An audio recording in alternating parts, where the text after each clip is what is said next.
So I think you'll probably get a notice on your screen just to say that you're happy for it to be recorded. If anyone wants to turn their camera off because they don't feel comfortable with that, but it is on speaker view, so you'll only be a tiny little box, I imagine, on any of the recordings.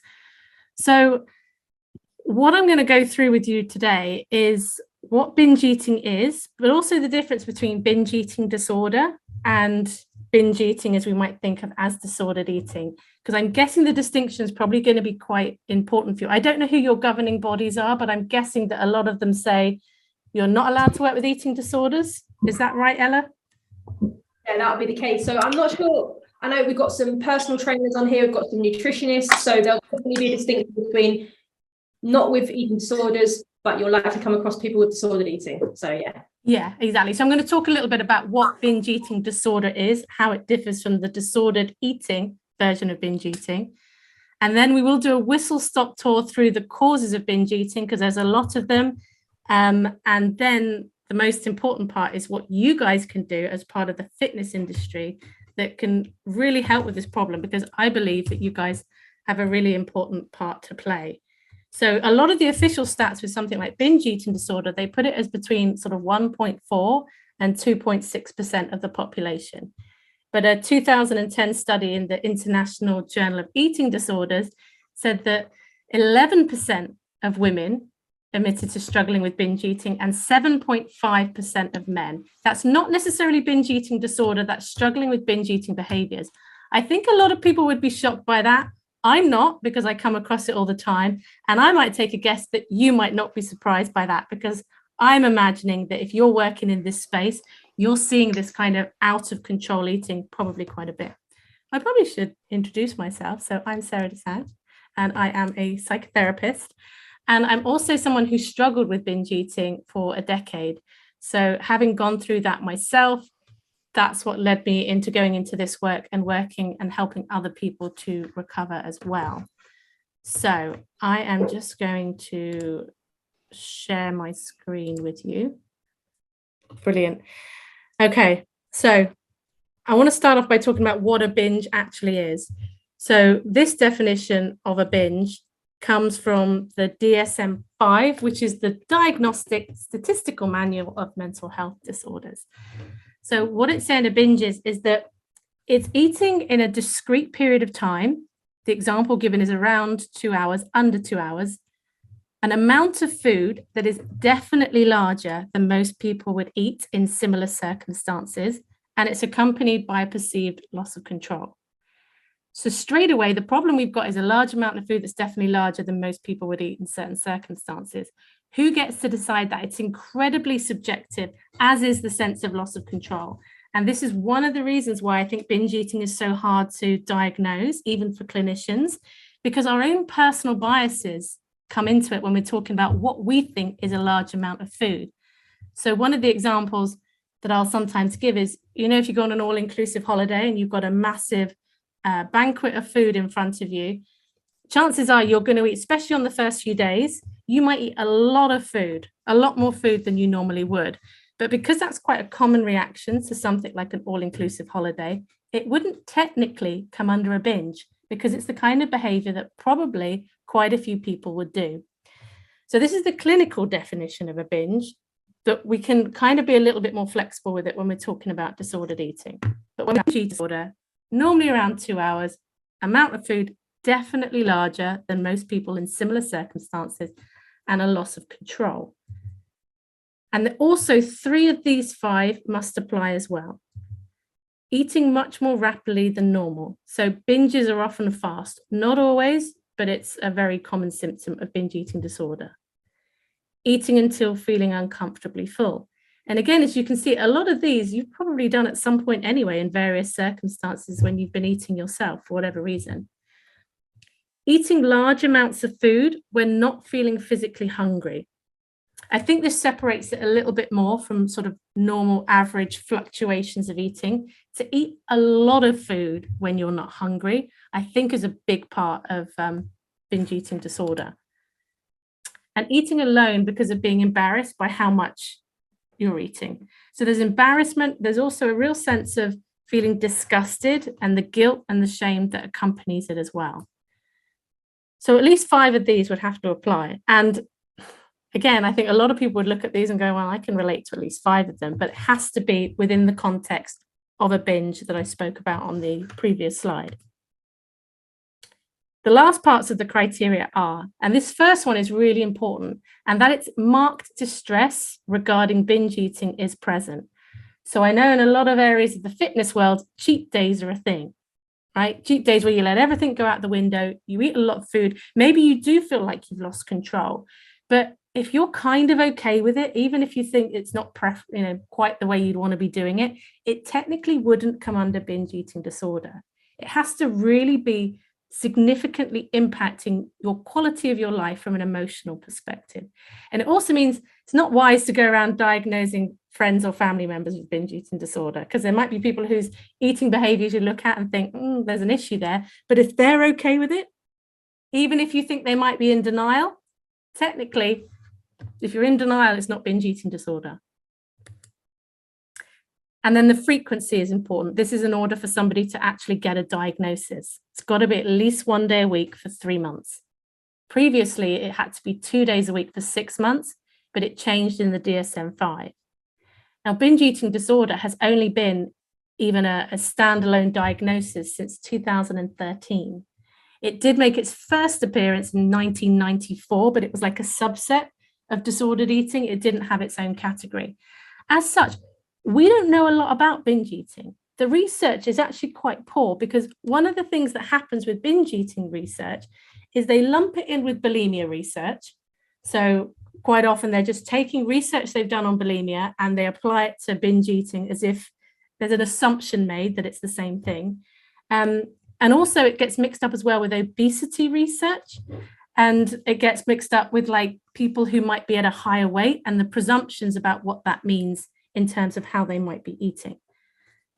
So the final part of binge eating disorder is that it's not associated with the use of inappropriate compensatory behavior, like purging, fasting, excessive exercise, and does not occur exclusively during the course of anorexia or bulimia. This is one that I think's quite interesting, because it's going to be looked at very subjectively, especially within your industry. At what point does exercise become excessive? Having an idea in your mind about where you see that line is and where your client sees that line is actually. Something like fasting, I mean, the use of the word fasting, that was coming back from the 90s. Well, now fasting is often being kind of exalted as having these health benefits. And whilst there might be, well, I think there is evidence definitely to show there are physical health benefits to fasting, for some people, the psychological and emotional cost, I would say, personal opinion, might outweigh any of those benefits for them in terms of the quality of life. I think this is probably the most important question that you're going to be asking yourself with any of your clients. Is this disordered eating, or is it an eating disorder? I think, is there someone I can just mute? Ella, there's a little bit of background noise. I'm not sure who it is. Thank you very much. Cheers. So when we're talking about disordered eating, believe it or not, there is no agreed clinical definition of disordered eating. It doesn't exist. So therefore, when you're hearing this term disordered eating, it's being used however that person decides to define it, whether it's within their research or on a social media post, whatever it might be. So how I tend to think of it is it's any eating disorder behaviors that fall below the clinical diagnosis threshold for an eating disorder. So they don't quite meet the criteria already said, but there's a lot of behaviors that are similar or kind of part of it, but maybe not severe enough or frequent enough.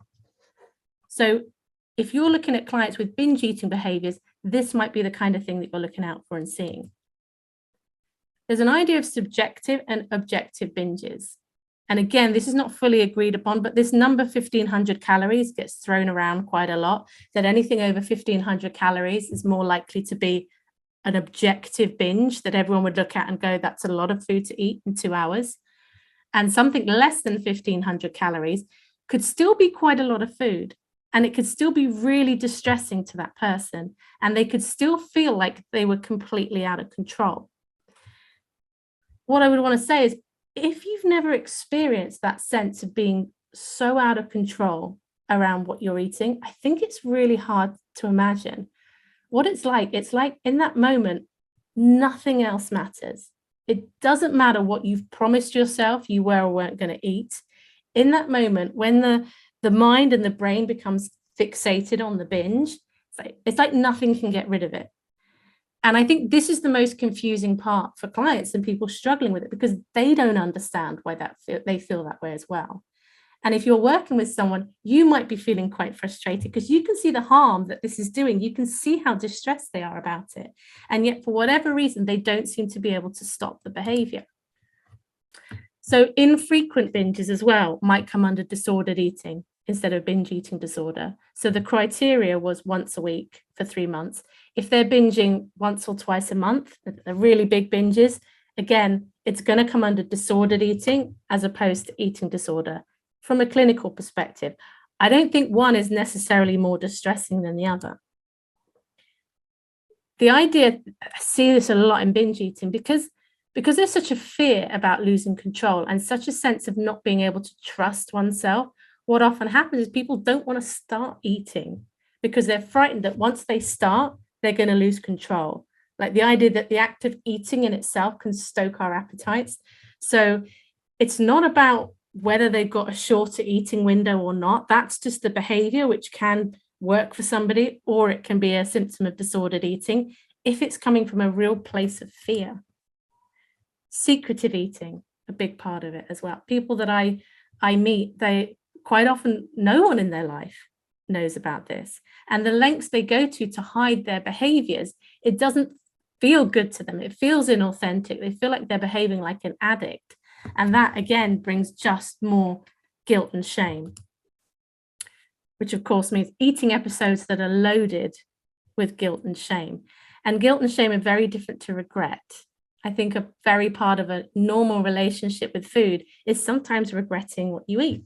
Sometimes you eat more than you wanted to. Sometimes you don't eat enough. Regret, I think, is quite natural. But when we're talking about guilt and shame, that can be a really corrosive experience. People feel like they've committed this terrible crime. They're the worst person in the world because they're so out of control. And also, I think it's worth mentioning emotional eating, but to the point of causing more distress. So emotional eating is a very common experience for a lot of people. Many people can relate to the desire to eat, to feel better, or because of an emotional experience. But when the emotional eating itself is causing more difficult, unpleasant emotions, that's when it becomes a problem. It's like the emotional eating becomes the problem that they're then emotionally eating about. And it's just going round and round in a circle. So why do people binge eat? So there's a lot of theories about this. There's a lot of different ways of looking at it. If you go on Instagram, they'll tell you that people binge eat just because they're restricting. I think there's a little bit more to it for most people. So to just have a look at some of the main ones quickly. The first one is the idea of restriction. And this is where you, as fitness professionals, as nutritionists, when you're working with people around looking at their diet, to ensure that they are eating enough. If they are eating in a deficit and there's someone who's vulnerable to binge eating, that's probably going to make their binge eating worse. So your position here is to really encourage people to be eating enough and also to look at what their thinking is like around it. Because when there's a lot of guilt around food, every food decision becomes about judgment. So then they get in a bit of a fight. And that's when we talk about the restrictive thinking around food, how sometimes when you tell yourself you're not allowed something or you shouldn't have something, that makes you desire it more. Escape theory. So this is the idea of binge eating as a form of escape. It's often described as a sense of numbing out. It can feel like you've just flipped a switch and now you're on autopilot and you are less aware of what you're thinking, what you're feeling.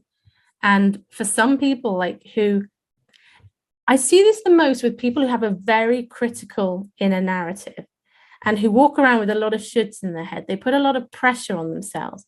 And sometimes the idea of just binging as an escape is the only time that they really get a reprieve from all the thoughts and the feelings that are going on in their mind. So it can be a way of just numbing out and not having to stay with yourself for a bit, just like any kind of substances can do the same. Some people describe being almost kind of high. Some people talk about eating themselves into a food coma. All these things are ways of trying to just escape having to be fully present with whatever is going on, whatever we might be thinking and feeling in the moment. Negative and emotional regulation theory. Emotional eating. They love to use fancy words, but it's this idea they write about it in the literature, and they say that people who struggle with this have a low tolerance for discomfort.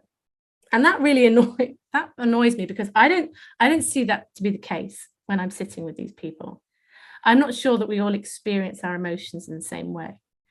And to say that somebody is just not able to tolerate discomfort is not true. They're living in discomfort a lot of time. For people for whom binge eating is taking over their life, they are living in discomfort. It's not helping them escape the discomfort, maybe for a short period of time, but then they are feeling it and they are dealing with it. So in this sense, like really looking at people's beliefs and helping them to become more aware of how they might be feeling and certain emotions that might be setting off their eating can be a useful starting point. I don't know how many of you do things like use food diaries with clients.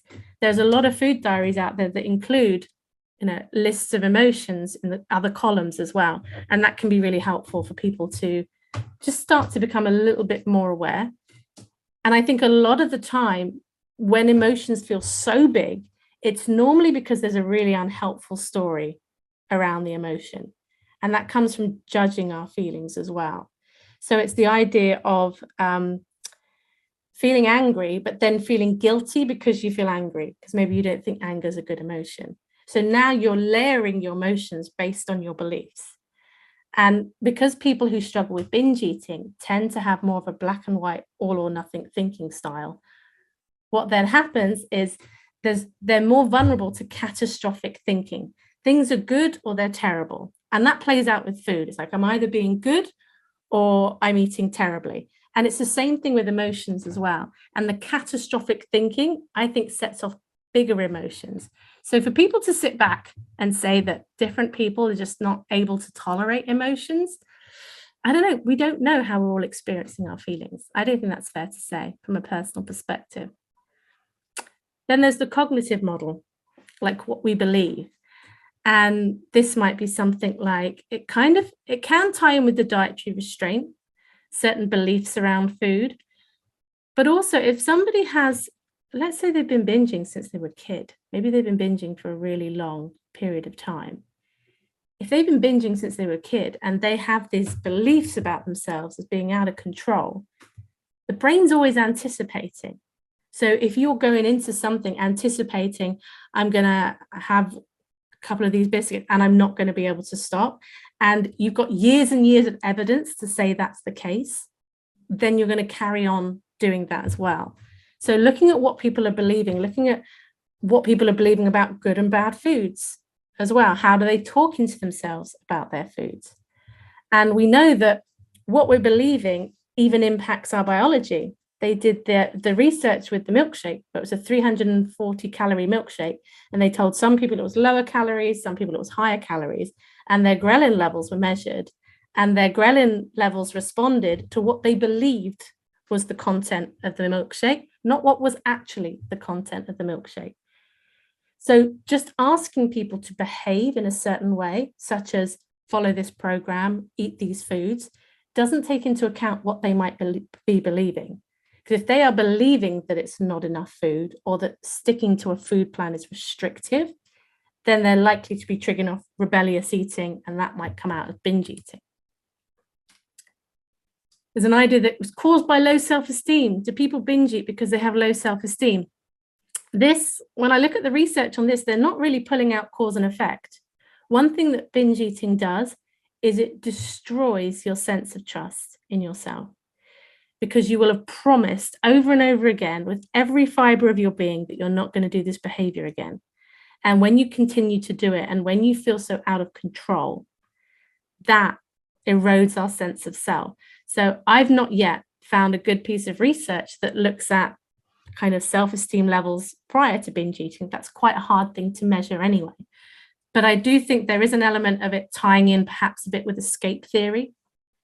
We feel so bad about ourselves, we feel so ashamed, and that feels unbearable to stay with, and food works for you as a means of escape, then it might be something that you're then drawn to. And another one, this one's much more complicated. Some of you, I don't know what your training backgrounds are like, but some of you might have way more knowledge about this than I do. But of course, our appetite is a big part of it's physiological. And so when you go into the psychological realms, we're just talking about emotions and beliefs and all of this, but we don't know what's going on in someone's body. We don't know what's going on with their leptin, things like insulin resistance and PCOS and thyroid issues. All of this can have an impact on appetite, which might be contributing to binge eating. And there is very little research on this to really kind of understand the role that it plays. And it's a difficult one as well, because there could be something like this going on for your client and you may not know. Even if they go to the doctor and ask for a blood workup, they're going to check a couple of things. They're not going to know everything, especially when it comes from a neurological perspective. So for me, I believe one of the big triggers for my binge eating was actually a hormonal issue. So I have a tumor on my pituitary gland. So I'm on a whole range of hormone replacements. But for a couple of years, I didn't know I had this tumor. So all my hormones were low. They were almost non-existent. I wasn't producing growth hormone. I wasn't producing estrogen. I wasn't producing all kinds of important hormones. And if you take any of the major hormones, the body, and you just whack it in Google and say, does cortisol affect appetite? Does testosterone affect appetite? Almost invariably, the answer is yes. And of course, they all interact with one another as well. We know less than 1% do we really understand about hormonal health. So it could be that there is a bigger dragon at play here, but we don't know enough about it. So we can only come at it from the other places and do our best. It might be for some people that this is something they just have to figure out how to manage. I don't know if a full recovery is possible for everybody.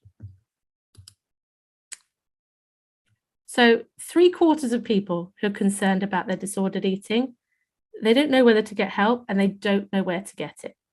And I think this is where you guys come in, because I see, the fitness industry, you're kind of on the front line.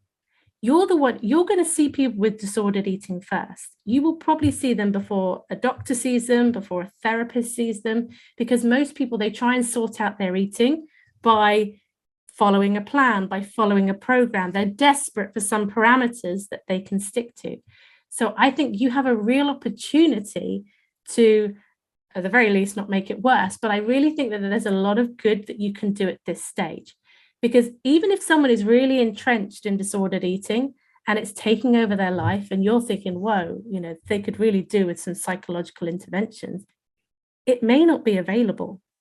If they can't access private help through counselling or therapy, there are areas in the country where people can go to their GPs and there's absolutely nothing that the NHS offer in terms of specific help with binge eating. So one thing that I would really ask you all to reflect on actually is your own relationship with food.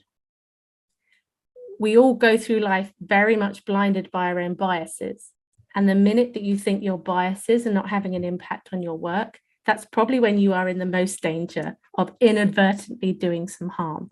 So I have biases because I've gone through this myself. And so I see everything through the lens of that. But by being very aware of my own biases, I can help to manage them. It's also very common that people who go into nutrition and fitness industry have struggled with food themselves. Sometimes I've worked with many clients who've been nutritionists, fitness, I don't know what you call it, athletes, people who train other people as well. And so it can sometimes be a case of like going into this industry to trying to help yourself get into a better place with food. So just to show you kind of some of the research that's gone into that, that they found that 22% of male and 59% of female instructors, this is fitness instructors, have disordered eating, which is a similar prevalence to elite athletes. And 17% of female fitness instructors have previously been diagnosed with an eating disorder, actually diagnosed with one. And a 2012 international study found that 77% of nutrition students were concerned about the eating disorder behaviors amongst their peers. So this is not people owning to their own behaviors, because again, we've got our blind spots and our biases. So a lot of time we won't necessarily even be aware of where our eating might be a bit challenging and what our beliefs might be around food. But if you're somebody who finds it very easy to control your food, it might be really frustrating actually to be with someone and to sit with someone and work with someone who's not able to do that. And it's really kind of being aware of our own impatience sometimes. And it can even come from a good place. Sometimes, hopefully most of the time, you really want the best for your client. And you think that because of your own experience, that you should be able to impart your own experience, and that would also be the best for your client. So this is a real gentle challenge to be aware of it. You don't have to be fixed. You don't have to be in a perfect place with food to help other people. I really believe that. But I think we do need some self-awareness around this.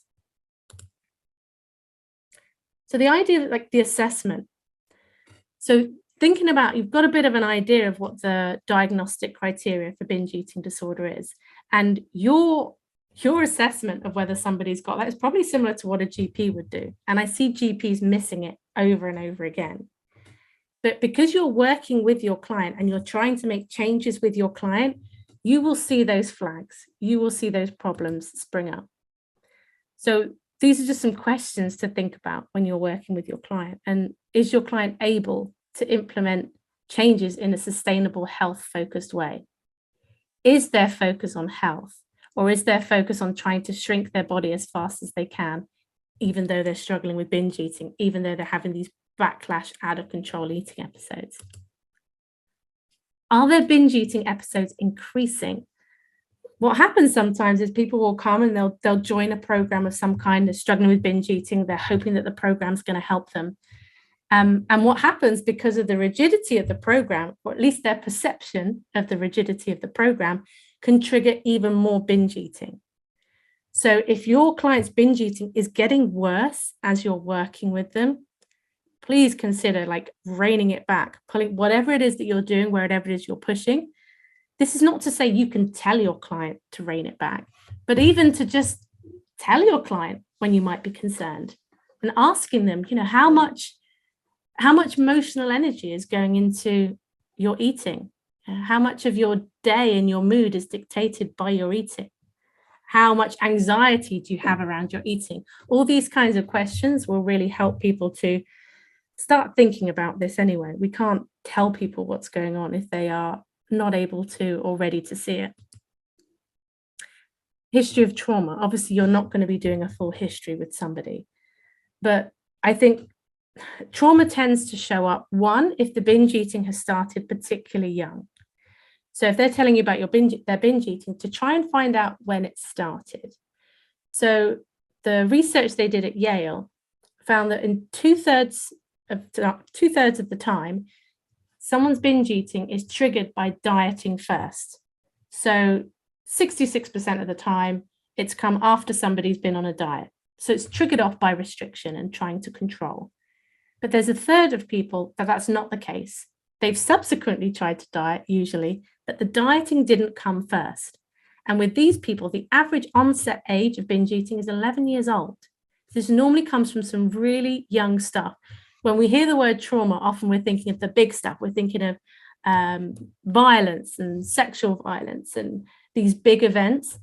And it might be less than that. How grounded are they? How big are their how able are they to ground themselves and actually feel safe in their emotions? So I think one of the simplest questions to ask here is, do you feel safe? When you're on your own and when your feelings are going, are you feeling safe or are you feeling ungrounded?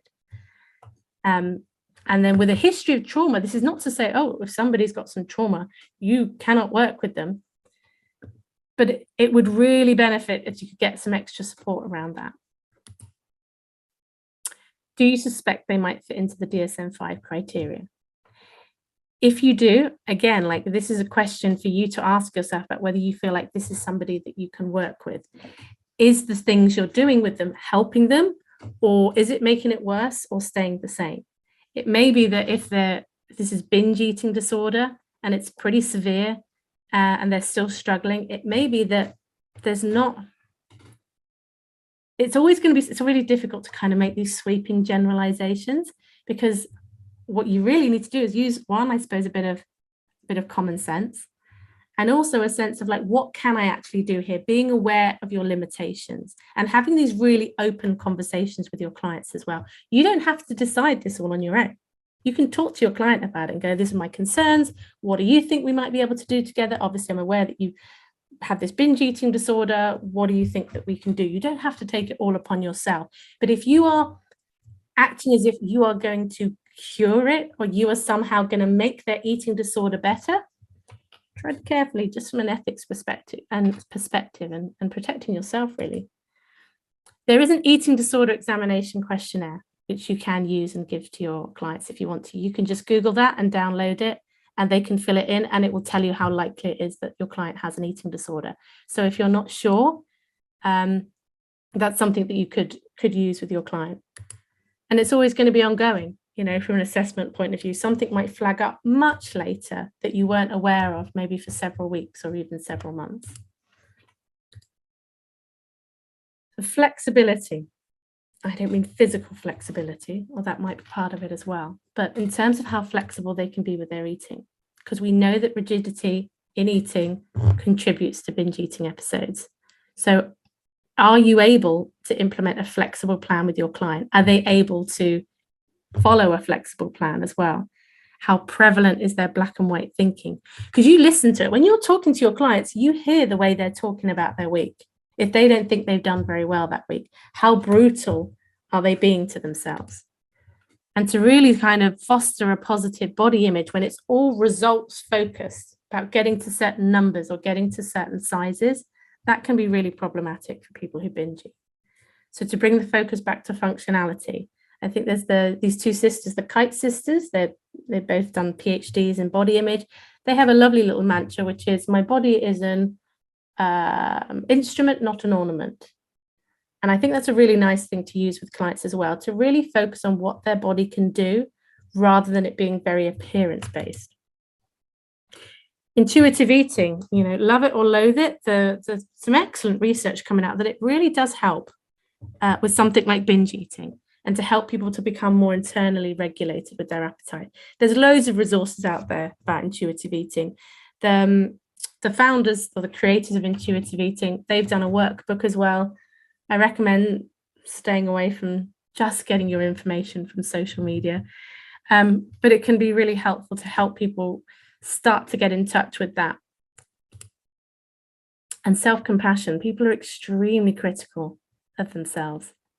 This is such a big part. I think it's one of the reasons why it's so distressing, because there's a really vicious inner narrative that goes on with a lot of eating disorders, a lot of not good enough. And self-compassion is one of those little buzzwords that gets thrown around quite a lot now. But actually, you know, what self-compassion does is it cools down those emotional jets. You know, a kind word, reframing something in a much gentler way. When someone feels calmer, they have much more clarity of thought, and they're better able to make decisions that actually feel like choices instead of compulsions.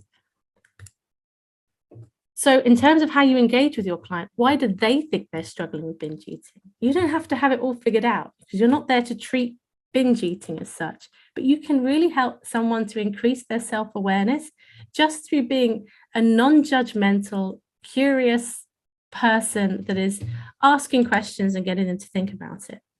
You might offer some of the possibilities, some of the things I spoke about earlier, what might be going on for them, and so that they can see what makes sense to them. What do they believe it takes to recover? Because the problem that I see is most people who struggle with binge eating think that the answer to out of control eating is more control.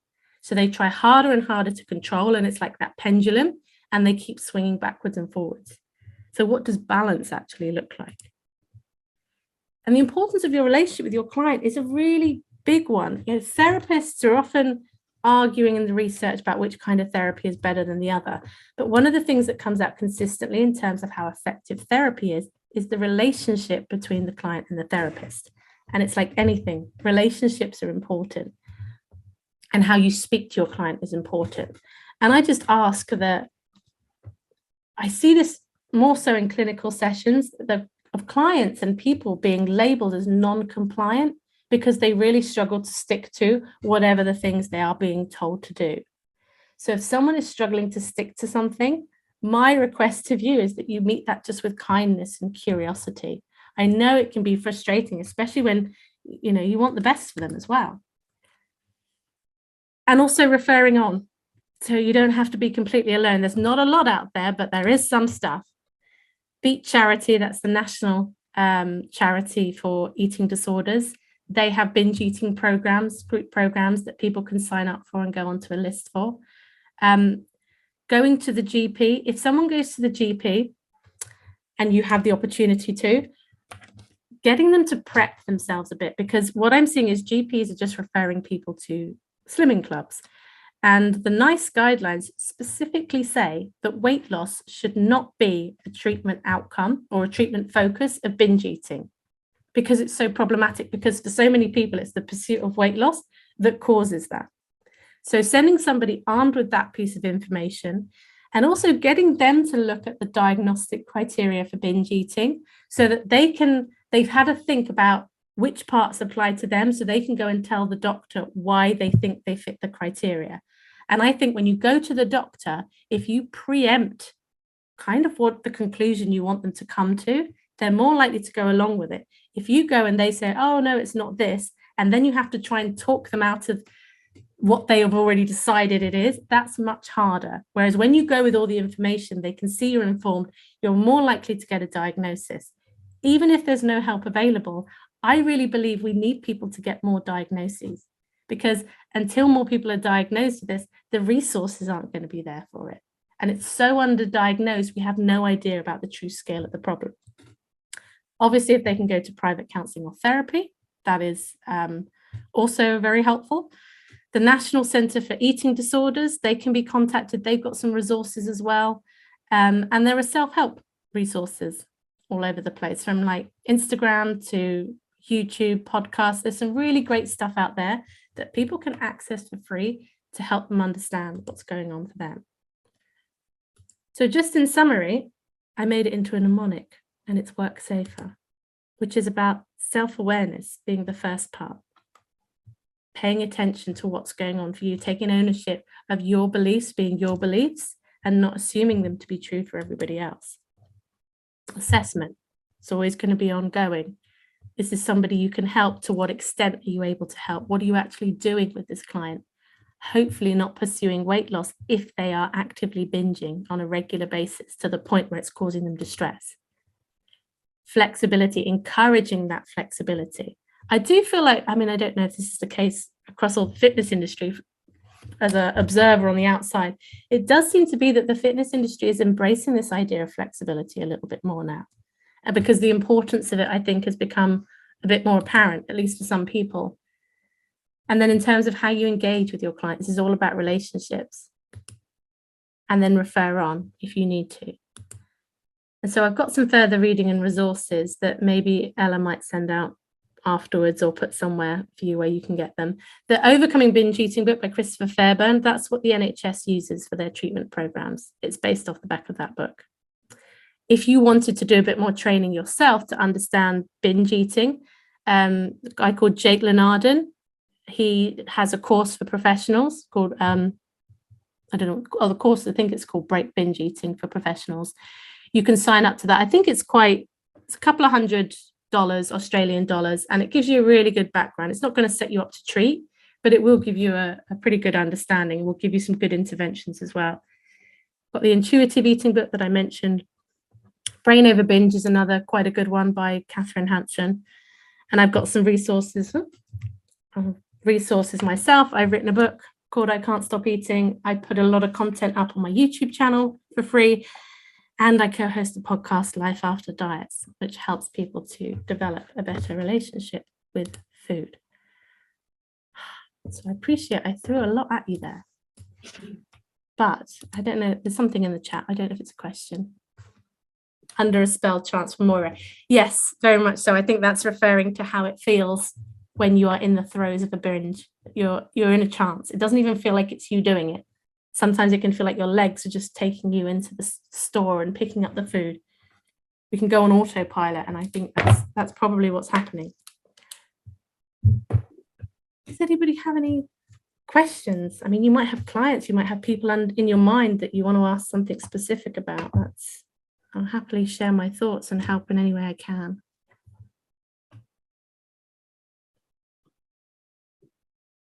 I think from my perspective, it's just, thank you. So much great stuff in there. What I find great as well is I think some fitness professionals may feel that they shouldn't approach a client, or they feel uncomfortable, like it's not their place. Maybe they shouldn't say something. So I don't know. What do you think about that? Do you think it is their place if they've noticed something to then say something to the client? Or yeah, absolutely. I think often asking it as a question, but even saying, I've got a few concerns. This is what I'm noticing, and I'm just interested in your thoughts. You don't have to do it in I think you've got this disordered eating, I think you're binge eating. But if it comes from a place of care, I think people feel that. They really do. And I think you're right. People do become afraid to have these conversations. But it's always going to be, even my work is very collaborative. I don't work in a very, do this, do that kind of way with my clients, because as you can see from all the different causes, when a client comes to me, I've got no idea out of all those causes what's going to be at play for them. And so we need to figure that out together. So, and I just think with the lack of resources out there, lack of help, professional help out there that people can access, I think all these little things that we can do, these conversations that we can have, can really make a difference to people. Yeah, 100%. I think something I see as well a lot with the coaches that I work with is they feel stuck between the client has come to them to lose weight, and obviously the client may really, really, really want to lose weight, but the client has, the coach has spotted that there are these behaviours that they're a bit concerned about. Now they're in a bit of a stuck position there. Do they help the client to pursue their weight loss goals, which is what they're being paid for, or do they have a duty of ethical care to support the client to get support for binge eating, and what do they do about that goal? So I think that's something that I've seen quite a lot with coaches. Yeah, my personal thoughts would be, if the client will know they're binging, they know they're having these out of control episodes and they're desperate for weight loss. I think to say to the client, we need to stabilize your eating first, and then let's make a decision about the weight loss. I suspect that for a lot of people who struggle with binge eating, quite a few of them at least can't go back to trying to lose weight because the binge eating comes back. That's not necessarily everyone. And if you tell them that in the beginning, they won't want to even try, because the weight loss is so important. But if they can see, look, we need to stabilize your eating first. We need you eating regularly. We need to get rid of this binging. And then let's have a conversation about that then, rather than trying to figure out what the end point's going to be too early. Yeah, I would completely agree with that. I think we've got a message from Claire in the chat as well. Oh yeah, Claire's just sharing she's someone who's had binge eating disorder, and a lot of resonating there. Yeah. Thank you. Anyone else got any questions whilst you're here? You get to ask and get the answer live. I mean, if anyone's watching it on replay, you can put it in the comments as well. Yeah. I just wondered what I know it won't be typical at all, but like what recovery looks like and how long that might usually take. Yeah. So even the idea of recovery is quite a complicated subject, sort of in and of itself. Sometimes people have this idea of recovery as being in this like wonderful place with food where food's never an issue. And I don't know that many people that I know have that comfortable a relationship with food. In terms of how long it takes, I've done a whole video on like how to recover faster, or who are the people who are likely to recover faster. And actually, a lot of the time, it's about the willingness to let go of the pursuit of weight loss. As long as you sort of pursue this high level of control, if you're someone vulnerable to binge eating, the more I see people going back into it and relapsing into it as well. So I've seen people who've done the all-in approach, where they've just stopped restricting, eaten whatever they've wanted, and within a couple of months, their eating is balanced out. But for other people who perhaps have a more emotional relationship with food, it could take a bit longer. What I tend to see is when people stop restricting, their binge eating reduces. What's often left is a sense of feeling like they're just generally overeating a bit, and maybe there's quite a bit of emotional eating going on. So it tends to go from binge eating to a more general overeating. And then that's when the kind of emotional work with food starts, I suppose. So I think it's how long it's been going on for, whether there's a trauma history, and how much their eating is tied to emotional, and how willing they are to let go of the restriction element, because it's a really difficult thing to do, especially in this day and age when, control is so highly valued, especially around food and controlling the size and shape of your body. So I can't give you a very definitive answer there, but that would be a couple of my thoughts. Yeah, that's great. Thank you. So there's a question from Claire with regards to taking on new clients with people who screen, who self-diagnose with BED but don't meet the criteria, no distress, no loss of control. Is this just a case of supporting in the meantime and just always assessing and being aware of it? But no loss of control, if there's no loss of control, are they choosing to binge? If they're choosing to binge, I'm not quite sure what the problem would be. As I've not met anybody who comes and says they're struggling with binge eating who doesn't experience the loss of control. Quite often that's the most distressing part. I meet people who come and their binges might not seem that big, but the loss of control and the distress is always there. So maybe it's emotional eating in the sense that this client maybe is emotional eating, or they're doing some comfort eating as opposed to maybe that binge component, which requires the loss of control, I suppose. Yeah. And emotional eating is such a big subject in and of itself, because it can be anything from just wanting a little lift to I feel like I'm going to crawl out of my skin with anxiety and I'm about to have a panic attack, and I know that if I binge I'll calm myself down. So emotional eating, it's really going to be a sort of a case by case basis. Yes, supporting them in the meantime, helping them to understand what's going on for them, trying to get some support as well, because when we've got a lot of big emotions going on, it's really hard to regulate our own thoughts, which is why talking helps so much as well.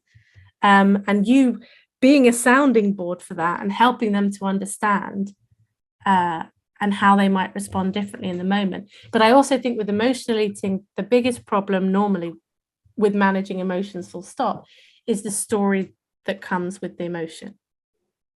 So quite often it's all the beliefs that come along as well, because an emotion is just a sensation, it's just a feeling in our body, but then we make it mean something.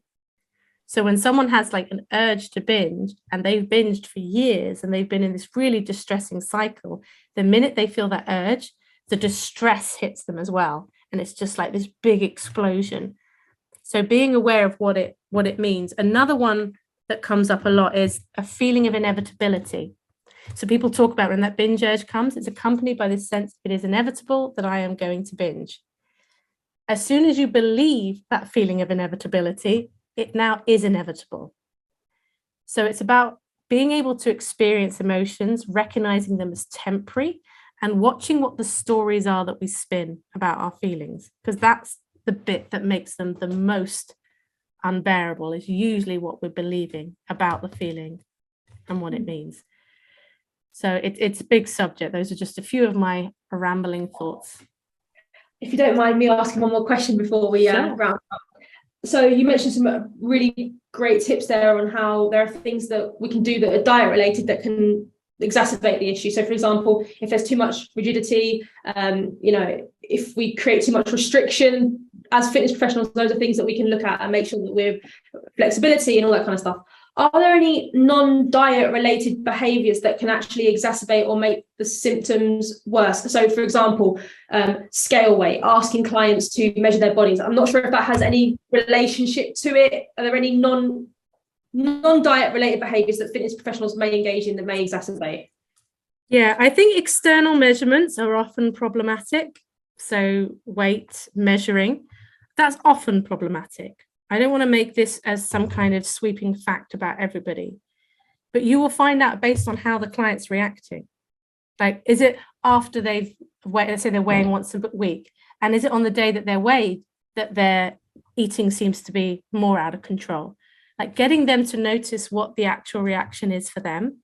But it's that external measurement which just, it keeps reinforcing this idea that my appetite can't be trusted. So therefore I have to smush it down.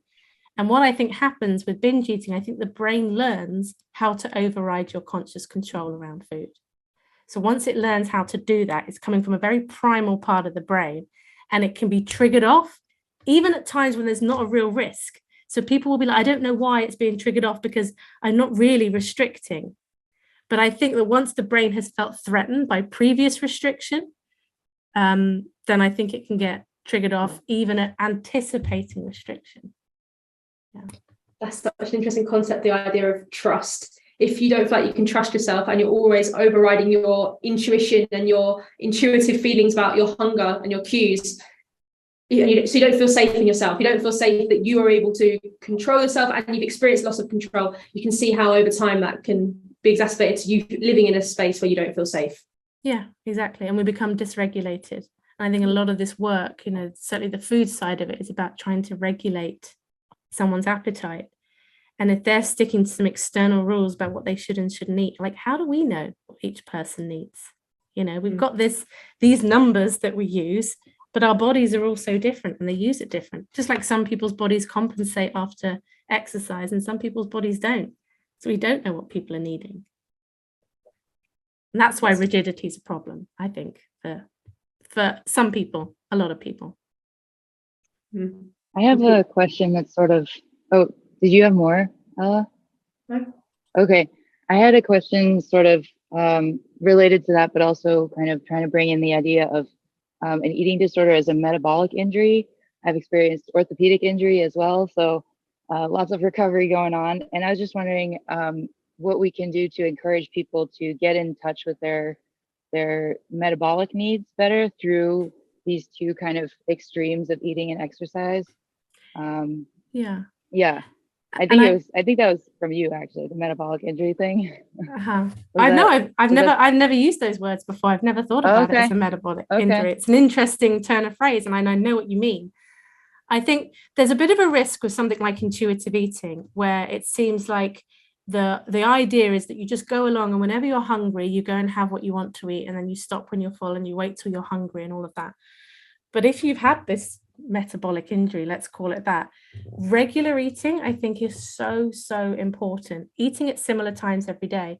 And we've seen this in the research, how if you eat at the same time every day, within 2 to 3 weeks, your ghrelin patterns start to match up with those meal times. So you will start to feel hungry at those times of days. That's one way to really try and use your own biology to get back in sync.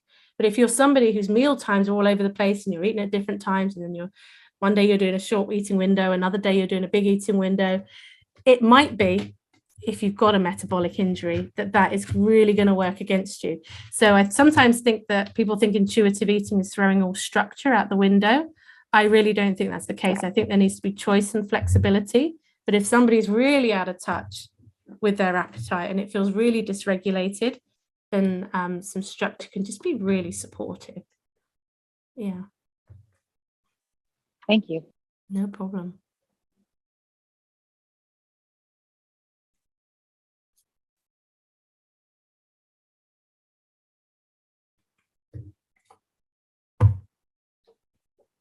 That's fantastic. I think we're done. I really enjoyed that. I learned a lot, so I really appreciate that, and I'm sure that all the people who watch it back too are also the fitness professionals are also going to find this really useful. So I really appreciate that. Thank you, Sarah. No problems at all. Thank you for inviting me. I'll talk to anyone who wants to listen to me go on about this stuff. Absolutely. So if anyone is watching this back, or they suddenly come up with a question, where would you direct them with the question? Well, I'm going to pop this on the YouTube channel, so they can pop it in the comments below, and then I'll be notified so I can answer any further questions down there. If it's a longer question or a private one, you can email me via my website or message me on Instagram or something like that. Okay, perfect. Well, thank you, and I'm sure we'll catch up soon. No worries. Thank you very much, Ella.